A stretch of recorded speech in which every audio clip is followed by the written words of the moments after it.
Welcome to the Abridged Presidential Histories with Kenny Ryan, episode 35A, an interview on the JFK assassination with Stephen Fagin. I'm excited to welcome Stephen Fagin to the show today.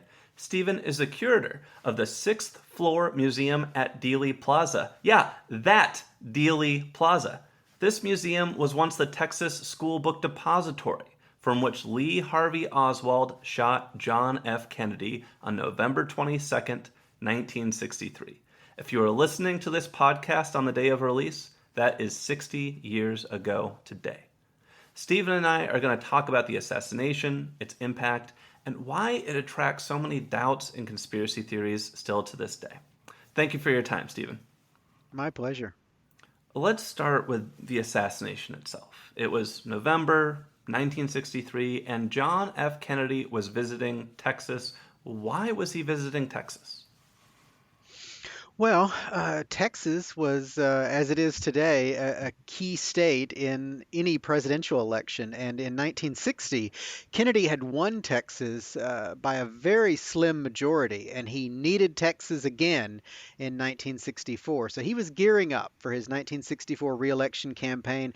The problem with Texas was we were beginning to see in the early 60s the political changes that are with us today. Texas had been a blue state, a Democratic stronghold really since Reconstruction.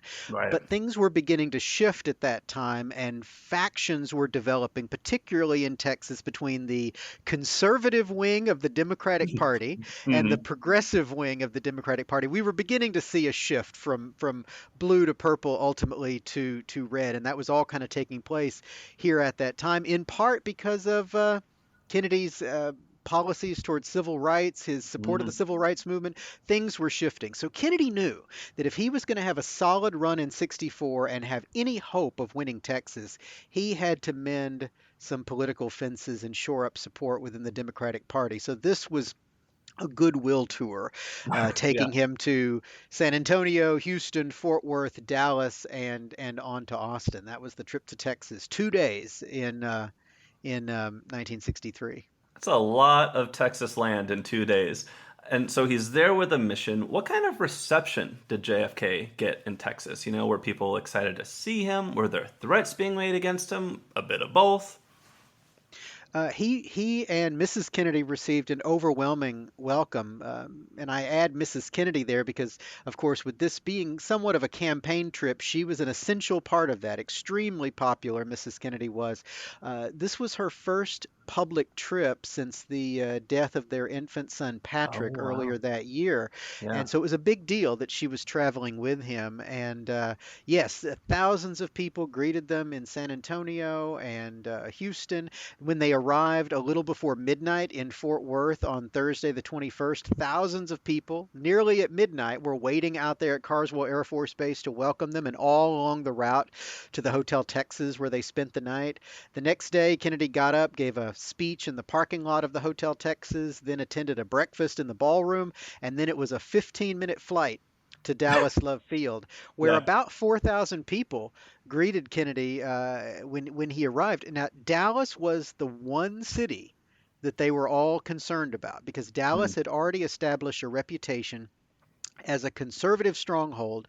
There had been political incidents in the years leading up to Kennedy's visit that had given Dallas this reputation for being kind of a toxic political environment. Lyndon Johnson had been spit on and pushed and shoved. When he was here in 1960, someone took Lady Bird Johnson's gloves and threw them in the gutter that day. This was 4 days before the 1960 election. And then just a month before Kennedy's visit in November of 63, the United Nations ambassador Adlai Stevenson had been in town, and he was hit on the head and spit on, visiting here, giving a speech on United Nations Day, and that was captured on film and in photographs, which went nationwide. So already there was this concern that, Dallas is kind of kind of radical, or at least that's the impression. It was a very vocal minority, Right, not the right, mainstream of Dallas at all, but that vocal minority had really colored the city's reputation. So there was concern.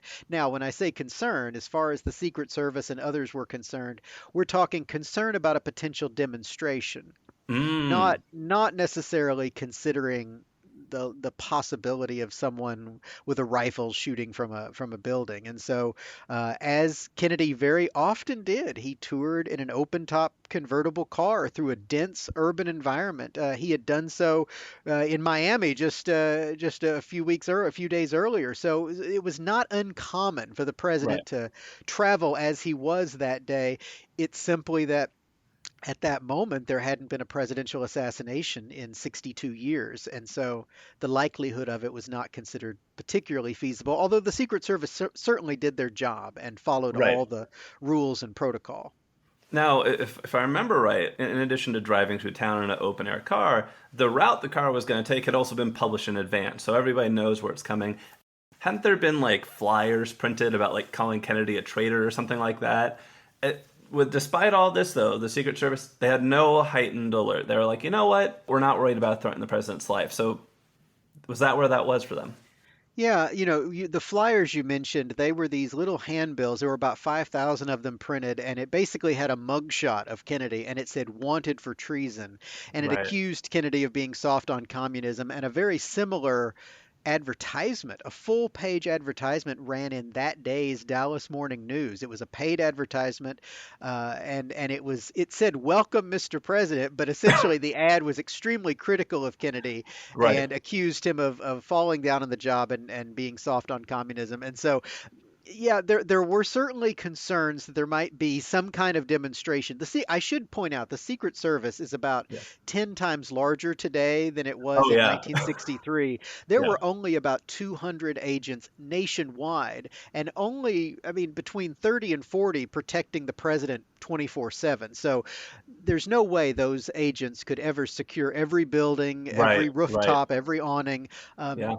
200,000 people in Dallas turned out to see the parade that day, and it Yeah. it turned out to be an overwhelming welcome that Kennedy was not prepared for. He had spent that 15-minute flight from Fort Worth to Dallas sitting with Fort Worth Congressman Jim Wright, and they were talking about that ad in the Dallas Morning News, and Kennedy was just he could not believe that that kind of anger Yeah. existed in a place like Dallas. And Yeah. allegedly he had said to Mrs. Kennedy that morning, or said to one of his aides, we're heading into nut country today. That's a quote that's been attributed to Kennedy. But the Mhm. reality is that this was very much a campaign visit. When Yep. Kennedy saw about 4,000 people out at Love Field, he knew that things were going to turn out better than he anticipated, and he was Mm. overwhelmed by the welcome. And as they got to Dealey Plaza, right out here, as they made Yeah. that Yeah. turn, Nellie Connolly, the First Lady of Texas, wife of the governor, she said the last thing Kennedy ever heard, which was,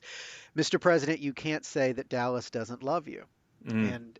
And it was immediately after that that the shots were fired. So JFK, he's cruising through the streets of Dallas, sharing a car with the governor of Texas, and all these people cheering and waving at him. As you say, like even better than he expected. You can't say that they don't love you. And then his car turns into Dealey Plaza. If you wouldn't mind, describe that scene. What does Dealey Plaza look like? And then what happened in Dealey Plaza? Yeah, Dealey Plaza is this kind of quaint vehicular park. It's really the gateway to downtown Dallas where the streets converge and go underneath this railroad overpass. Um, Many people around the world, even if you've never been to Dallas, they're familiar with the landscape of Dealey Plaza simply through films and Yeah. photographs. But it's a much smaller, more intimate space than it Hmm. seems in photographs. And really, it was the end of the official parade. They had gone from the airport all the way through the Mm-hmm. canyon of downtown. They needed to traverse through Dealey Plaza, making this kind of strange series of turns from Main Street, the main thoroughfare they had traveled through downtown on. They used Houston Street to cut over to Elm. They needed to be on Elm Street in order Yeah. to get on the freeway to the luncheon site. So really, passing through Dealey Plaza was it. Then they were on the freeway to the scheduled luncheon, and the parade was over. So it was in the last seconds, literally the last seconds of the parade, that these shots were fired. So the car makes this turn from Houston Houston onto Elm Street, Yeah. slowing down. It's kind of a hairpin turn. Yeah. And as they're traveling down Elm Street, this gentle downhill curve towards the freeway, Grass on the these, sides, grassy fields yeah, around yeah, it. Yeah. absolutely. And these shots ring out. Now, how many shots were fired all depends upon your belief Mm. as far as Mm. Lee Harvey Oswald or the possibility of a conspiracy. The official government conclusion was that three shots were fired, one shot missing the car, one shot very controversially going through both President Kennedy and continuing on to injure Governor John Connally, a Mm-hmm. non-fatal wound to the president's neck, and then of Mm-hmm. course the third shot, the fatal shot that struck the president in the head and killed him. And the Secret Service, a Secret Service agent, Clint Hill, immediately jumped on the back of the presidential limousine, shielding President and Mrs. Kennedy, and they raced at speeds of about 85 miles an hour down to Parkland Hospital. And they were in that emergency entrance to Parkland Hospital within about 5 or 6 minutes of the Man. shooting in Dealey Plaza. So the president's motorcade, it's speeding away. Less than 90 yards behind it from where he was shot is the Texas Book Depository. And on the sixth floor of that, the floor that's now your museum, a man named Lee Harvey Oswald ditched a rifle and made for the exit. Who was Lee Harvey Oswald and why did he want to kill Kennedy?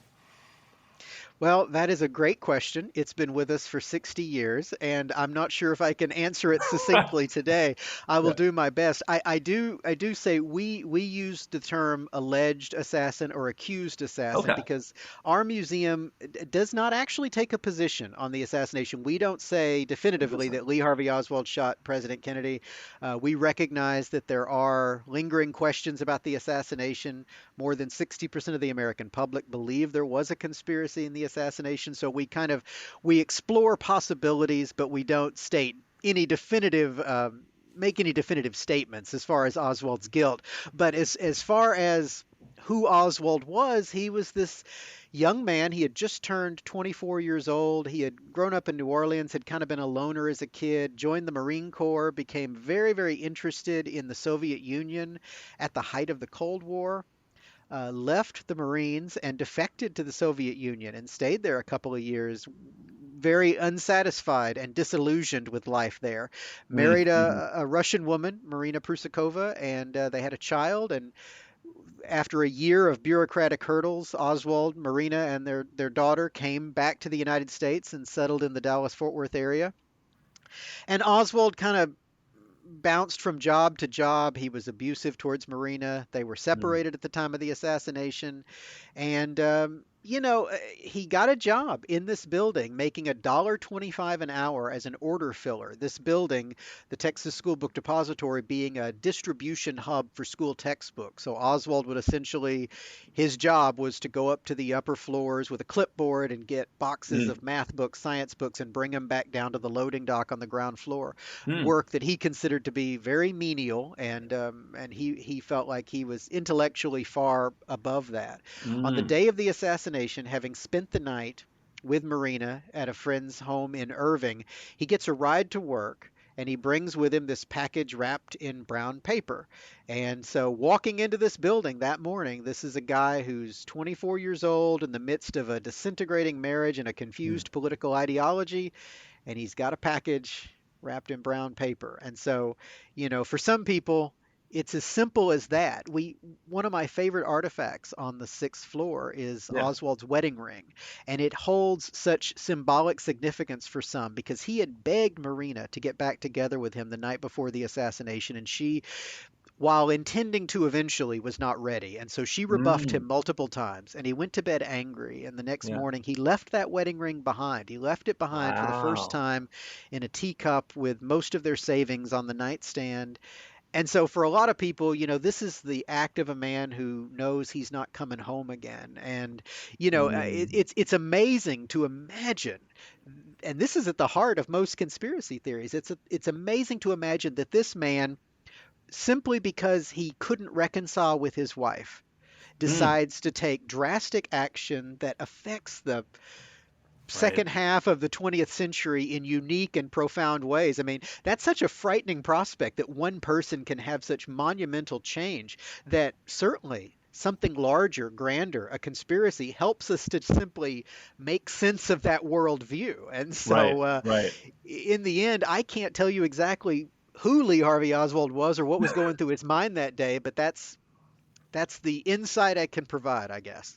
Well, thank you very much. And let's jump back to Kennedy, and we'll be back to Oswald in a second. So, Kennedy, he was shot twice, as you said, upper back, once through the skull. Was there ever any hope of saving him, or was this a immediately fatal wound?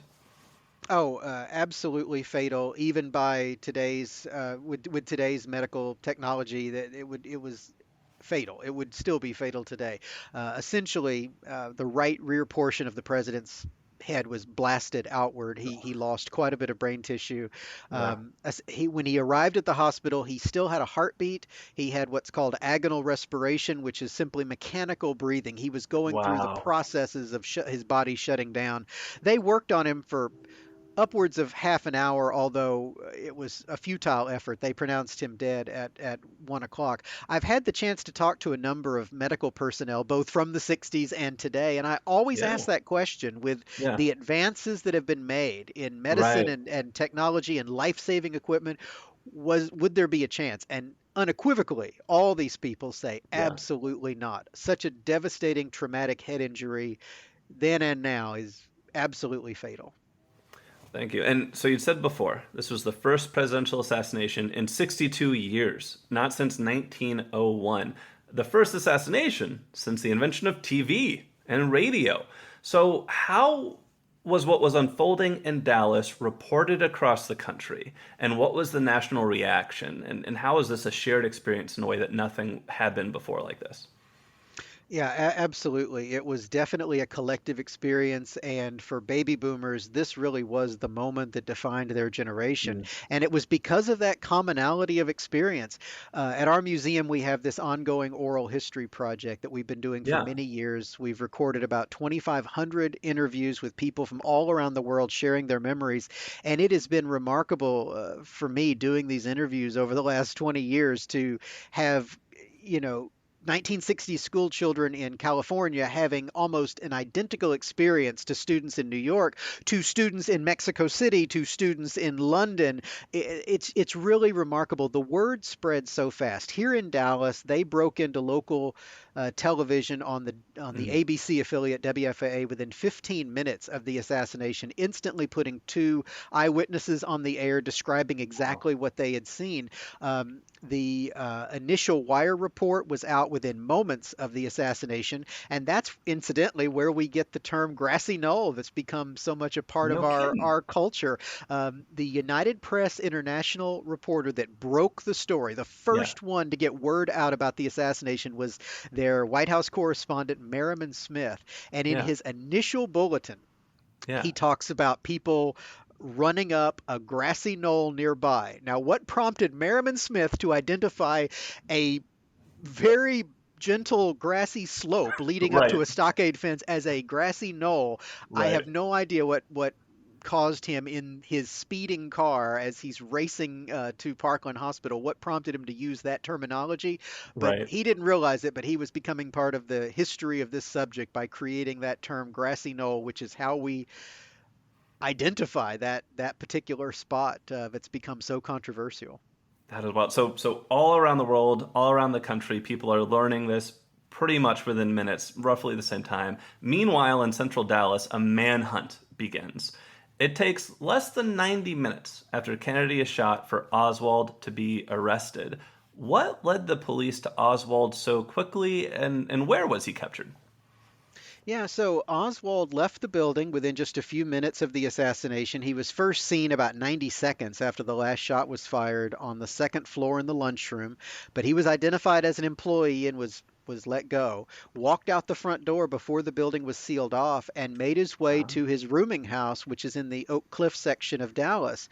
There at the rooming house, he got a pistol and a jacket and set out on foot, and it was a short distance away that a Dallas police officer named J.D. Tippit was shot and killed, allegedly by Oswald, Mm, near the corner of 10th and Patton Streets. And that's what really brought a major police presence to that part of Dallas, was because mm, one of their mm, own had suddenly been shot and killed. And officer shootings were not at all commonplace. I mean, that would have been a mm. major story, news story in 1963 had it not been for the president being Right. assassinated in Dealey Plaza. So police converge on that area, and radio reports are going out about the shooting of the police officer. Oswald is walking along this street called Jefferson Boulevard in Oak Mm, Cliff, and it's this shoe store manager, a guy named Johnny Calvin Brewer, who sees Oswald kind of ducking in and out of the alcoves of stores, mm. particularly when cop cars would drive by, and he was just Wow. acting suspicious. So Yeah. Brewer follows Oswald down Jefferson. He sneaks into the Texas Theater, this movie theater, while the Right. ticket taker's distracted by a police car, Oh, and wow. uh, and Brewer tells the ticket taker, Julie Postal, to call the police, and the police come to the theater. Brewer goes up on stage, points Oswald out, and this officer, Nick McDonald, makes his way towards Oswald.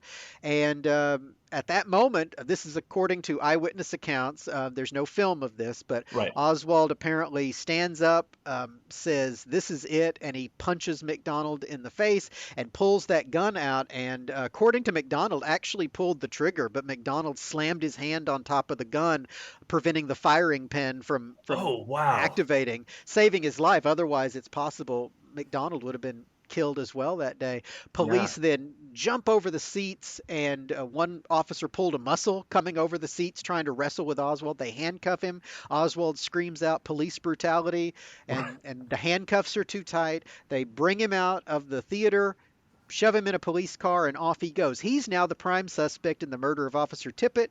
He gets back to Dallas Police Headquarters, where they're looking for the employee that didn't show up for the roll call at the Texas School Book Depository. And lo and behold, the Dallas police suddenly have the missing guy. Within 90 minutes of the Kennedy assassination, Oswald is their prime suspect. He's officially charged with the murder of Tippit later that Right. evening, Okay. and in Okay. the early hours of Saturday, he's charged with the murder of President Kennedy. So Oswald's captured, he's booked by the police. They begin to question him, but the thing nobody knew was that Oswald had less than 48 hours to live. What happened to Oswald? Yeah, the story just gets stranger and stranger. Yes. You know, Oswald is interrogated extensively, always denies that he shot anybody. He does not take any responsibility for the shooting of the police officer, the shooting of the president or governor. He very famously comments in the hallway, "I'm just a patsy," indicating that he's been set up. Hmm. Um, but he maintains his innocence. And then Sunday, they're the Dallas police, as is procedure, they're transferring him from city custody to Dallas County custody, basically the police to the sheriff's department. This is a routine prisoner transfer. If it's anything but routine, because 200 members of the world press are covering this story.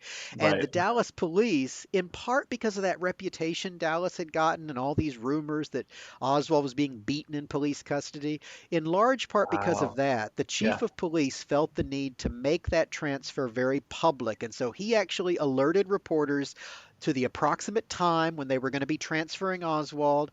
And so there were cameras. There Yeah. was one camera, NBC, live in the basement. And Yeah. all of a sudden, on live television, this local nightclub owner named Jack Ruby just steps out and into history and shoots Oswald, and he dies at Parkland Hospital, same hospital where Kennedy Oh died, my God. Yeah. treated by some of the same doctors that had treated President Kennedy, and he dies at 1:07 p.m. on Sunday. As you say, the story just gets stranger and stranger. Who was Jack Ruby and why did he want to kill Oswald?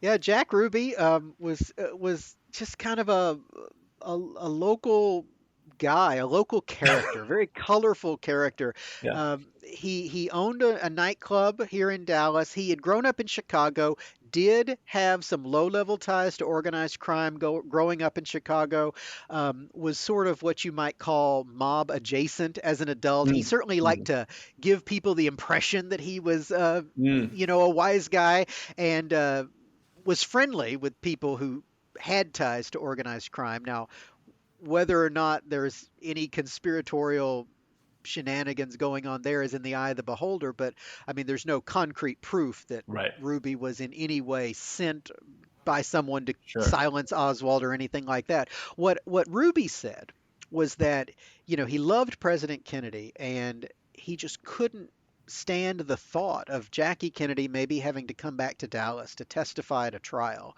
And so, caught up in the emotion of the moment, he just he just shoots Oswald. Ruby carried a gun.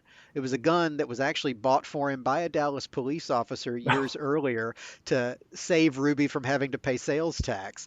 And so he shoots Oswald. And, according to people who knew Ruby, they Yeah. think that, Ruby thought he'd be a hero. Ruby always wanted to be a hero, and they thought Mm-hmm. he would be the guy who killed President Kennedy. And his defense attorney, Melvin Belli, decided to go with an insanity defense and Mm. got some medical experts to testify that Ruby suffered from a very rare type of epilepsy Hmm. called psychomotor epilepsy, and that he could go into these fugue states where he wasn't really aware of his actions and he essentially operated like an automaton. And so they used that defense, and in a very, very short time, the jury found Ruby guilty of murder with malice. And Ruby was given the death penalty, but he was not executed.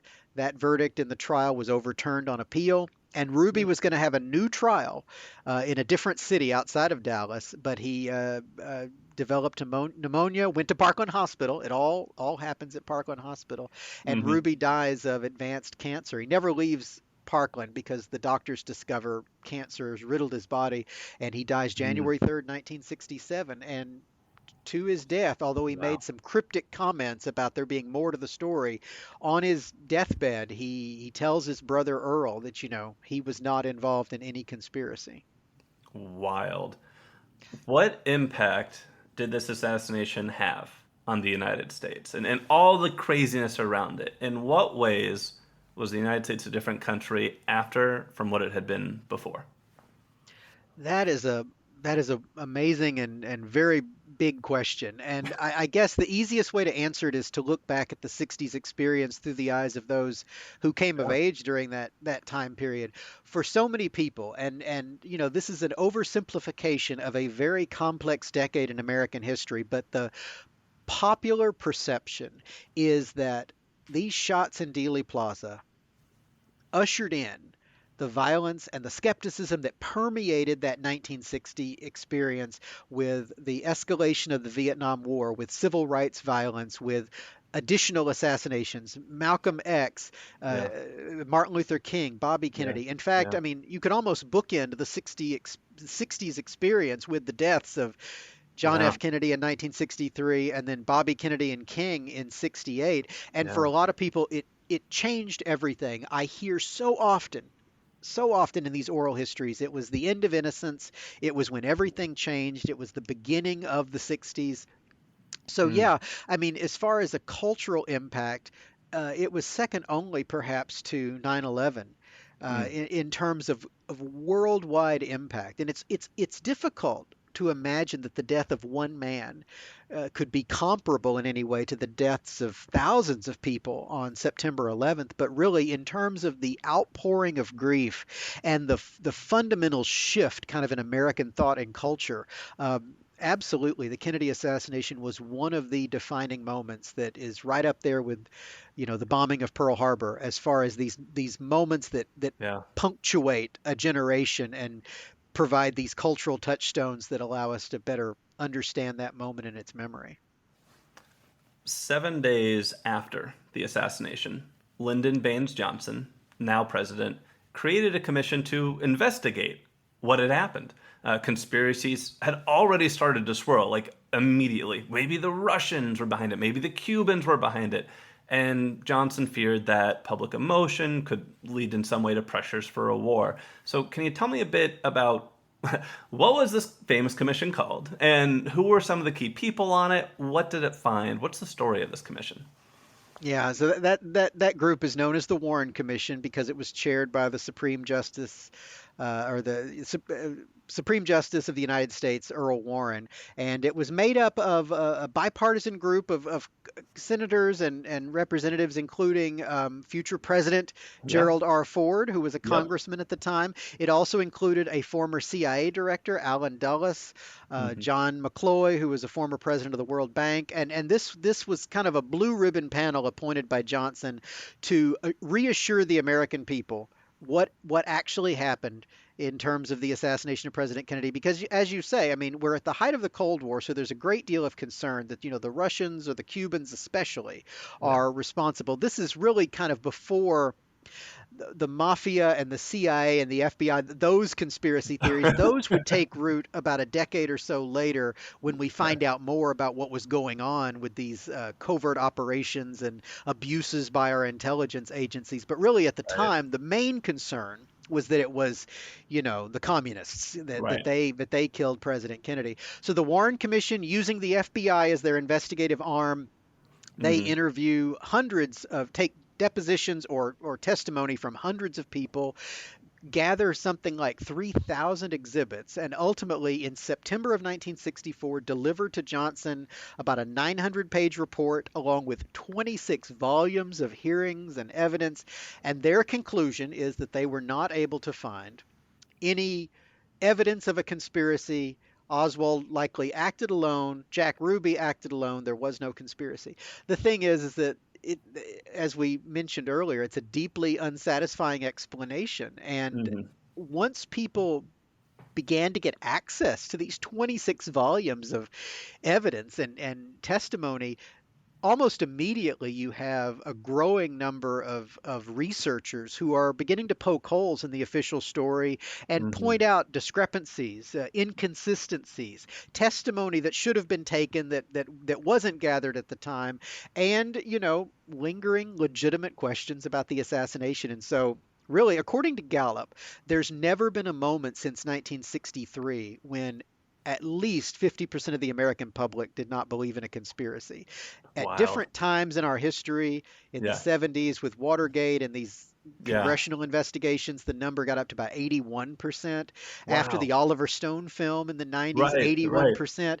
But yeah, there's never been a moment when less than 50%. The last one I remember, maybe from about 10 years ago, had that about 60% of the American public still believed that there was a conspiracy in the Kennedy assassination. And a lot of that, I mean, the core of that story begins with the Warren Commission investigation and the problems and controversies surrounding what they knew and what they didn't know. Yeah. And it's so fascinating because that commission, their report comes out September 24th, 1964, and almost immediately, the conspiracy continues to sprout. I think there were 2 or 3 congressional investigative committees later times, the Stone movie. As recently as this fall, I saw one of Kennedy's Secret Service agents who was there that day questioning the official record in the news. I think he put out a new book saying minor details didn't match his memory. Although his memory also didn't match his testimony either. So, what's that say? Why, though? Why do you think, aside from this, you don't want to assume that one person can have so much influence, or is maybe that all to it? Why does this assassination attract so many doubts and conspiracy theories in ways that other presidential ones don't? Nobody's getting up in arms about the guy who killed McKinley or the guy who shot Garfield or the guy who, tried to shoot Teddy Roosevelt or tried to shoot Franklin Roosevelt. Why does this one get such conspiracy attention? Yeah, there are a couple of reasons. For one thing, the presidential assassinations you just mentioned, Lincoln, Garfield, and McKinley, in each of those cases, the assassin took great pride in what they considered their act of patriotism and took ownership of the Mm. shooting itself. Where we Hmm. have Oswald very much out of character for a political or presidential assassin, basically saying, I didn't shoot anybody, I'm innocent. Another thing is, as you mentioned, this being the first presidential assassination in the television age, we have so much AV material. I mean, there Right. were four home movie cameras running at the moment of the fatal shot, most famously the Abraham Zapruder film, and that provides so much audiovisual evidence for researchers to pore over. And it is so tantalizing to look at those dark shadows atop the grassy knoll and try to point Right. out shapes or smoke or whatever you want to see, whatever validates your worldview is going to be there behind that fence on the grassy knoll. But also, I mean, there are legitimate questions. There are reasonable areas of exploration that researchers have brought to light. I mean, just off the top of my head, for example, the president's head wound. There's just disagreement about the actual placement of that wound because there's Hmm.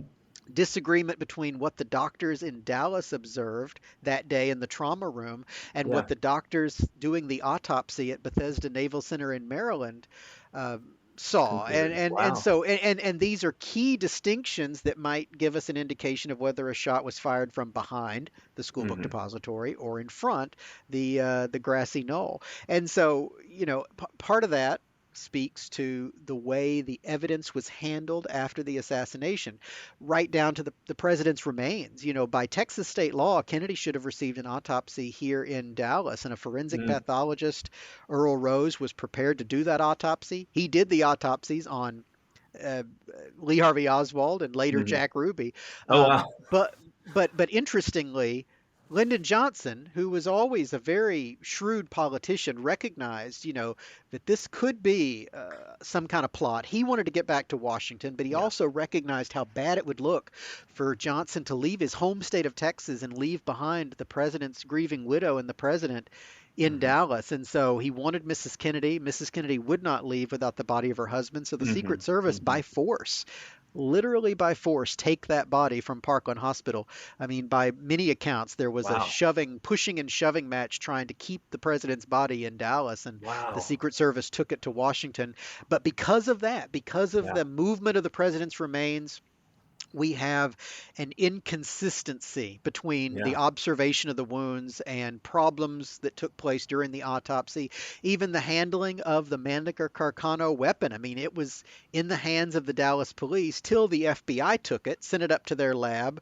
Not able to find any prints on it. It comes back to Dallas, and suddenly there's a Oh, is palm that the print rifle of you're referring to? A rifle that yeah, was I'm found in sorry. the depository? The Mannlicher Carcano rifle that was Yeah. found here in the Texas School Book Depository and traced to Oswald. There are questions about how Oswald's palm print got on the weapon, in part because that weapon was moved across state lines, taken up to D.C., and sent back to Dallas.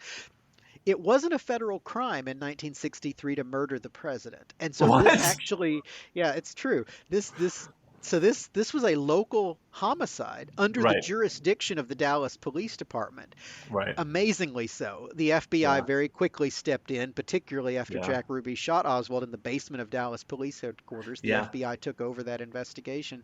Yeah. But still, just because of handling the way evidence was handled, because of Hmm. the audiovisual material that exists, just because of the very nature of this labyrinth, this rabbit hole that you can go down Right. and explore all these unique facets, and the fact that you have this colorful cast of characters, anybody who was an enemy of John F. Kennedy becomes a suspect. Right. It fuels this belief that there's got to be more to the story than a disgruntled ex-Marine Hmm. with a rifle in a building. There's just got to be more to the story than that. And so you have essentially an entire conspiracy culture that Yes. originates Yes. here at Yeah. Dealey Plaza that you can draw a straight line right to the present day, to the culture that surrounds us. Actually, would this be one of the legacies of this? One of the ways the country's different before and after? Is it more conspiratorial? Is it more suspicious and distrusting after? I do think so. I mean, it's an oversimplification. I mean, I have to say Yeah. that about 10 years after the assassination, when Yeah. congressional investigations uncovered abuses by the CIA. For Sure. example, that the CIA had tried to kill Fidel Castro and used organized crime to help them do it. Right. There began to be, in the aftermath of Watergate and the Vietnam War, this growing mistrust of the of the government. And Ah, it's yeah, really yeah, easy to then look in that yeah, rearview mirror and see the death of John F. Kennedy and Dealey yeah, Plaza yeah, yeah, and connect those dots. And so, yeah, I do think with that, particularly in the 70s, you have this yeah. growing culture of conspiracy, the idea that the government's not telling us everything. The government's classified all these documents. They're not telling us the truth. Yeah, I do think that you can point to the Kennedy assassination as an origin story of that conspiracy culture that permeates our society today. Yeah, I mean, among the things that get exposed by those committees is the CIA was experimenting with like LSD on prison inmates without their like. There was some really crazy stuff that otherwise you'd be like, "That's insane." So you can see how that would make people more open to conspiracy theories. Was there any attempt at gun control after the assassination? Yeah, that didn't particularly come up. They were more focused on enhancing presidential security, increasing Interesting. the budget of the Secret Service in order to um, provide better protection to the president. The Yeah. car that Kennedy was riding in that day was stripped down to its metal frame and rebuilt with titanium doors and a permanent Mm, hard shell bulletproof top. yeah. There were changes made. For example, a couple of years later, Congress made it a federal crime to kidnap, attempt to murder, or murder the president or vice president of the United That'll States. stop them. So there were certainly those kinds of changes. But no, I Yeah. mean, we think we've become so desensitized to gun violence today with Mm. all the types of. But this was such a isolated incident, and the fact that it occurred with the president, we were still a couple of years away from one of the first big mass shootings, the UT Tower shooting by Charles Mm. Whitman that, Yeah. that Yeah. killed, I think, over a dozen people. We were Yeah. still a little ways from that, but the idea that somebody shot the president, I think, did not prompt immediate calls for gun control. No. Interesting. What do you think is the ultimate legacy of November 22nd, 1963? The ultimate legacy. Well, I look at it in terms of this site and the story that our museum tells. Dealey Plaza has become, for so many people, this sacred space, this site of necessary pilgrimage that is part of the landscape of violence in this country. Whether you're looking at Pearl Harbor or the Lorraine Motel where Dr. King was killed, the Murrah Building in Oklahoma City, or the footprint of the World Trade Center, Dealey Plaza stands as one of these sites stained by violence and tragedy that allow us in the crucible of this event to do justice to a tragic event by remembering it properly. I Mm-hmm. think that the assassination impacted people in deeply personal ways. I find this all the time that people were inspired by assassination news coverage to become journalists, or they were Mm. prompted to become researchers and investigators simply because they felt like something was taken from them that day. They feel broken and they want to find a truth that they can subscribe to. And so it becomes a passion, giving up their lives and careers and families to pursue this material, this story. I think it's interesting to look at the personal legacy of the assassination as far as the Mm. impact it's had on people around the world, and also the fact that it simply did define a generation and really change 20th century history. There's a reason why the Kennedy assassination turns up a lot in science fiction when you have time travel stories Yep. where people go back to try to change the past, and always you get a glimpse of what the future might have been. And Right. that's Right. what's here. That is Yeah. one of the reasons why Dealey Plaza is such sacred space, because it kind of holds all of that unfulfilled hope and promise that John F. Kennedy represented. Everything that was changed and snuffed out on November 22nd, 1963, and people wander the street here every day looking in the grass as if the answer is still here, but it's permeated by that sense that something changed. Yeah. Something changed and won't ever be the same again. Well said. And it is very true. If you're going to travel in science fiction, you're probably either going to kill Hitler or save Kennedy. It's probably going to be one of those two missions. Before I let you go, I just want to say I used to live in Texas. I've been to the Sixth Floor Museum. It is fantastic. I'd highly encourage all my listeners to check it out. Would you mind telling them what they'll find if they visit? Absolutely. So our museum is in the former Texas School Book Depository building. We have a core exhibit on the sixth floor that really explores the life, death, and legacy of President Kennedy and a little bit of the broader history and culture of the 1960s. We have a seventh floor gallery above the sixth floor of it changes. We have changing exhibits.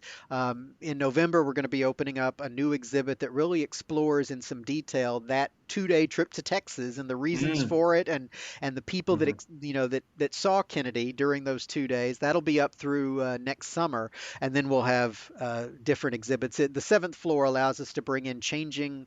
shows, traveling exhibits, things like that, and look at the broader story of the 60s, explore Mm. topics like civil rights and the Peace Corps in Vietnam and the space program and all of those components of the Kennedy legacy that people, look to the assassination as the moment where things began to change and evolve. If you've enjoyed this interview with Stephen and want to learn more about the JFK assassination, you can pick up his book. He's written a book on this, Assassination and Commemoration, JFK, Dallas, and the Sixth Floor Museum at Dealey Plaza. I also highly encourage you to visit the Sixth Floor Museum on Dealey Plaza your next visit to Dallas, and you can visit the museum online at jfk.org. Thank you for your time, Stephen. My pleasure. Thank you.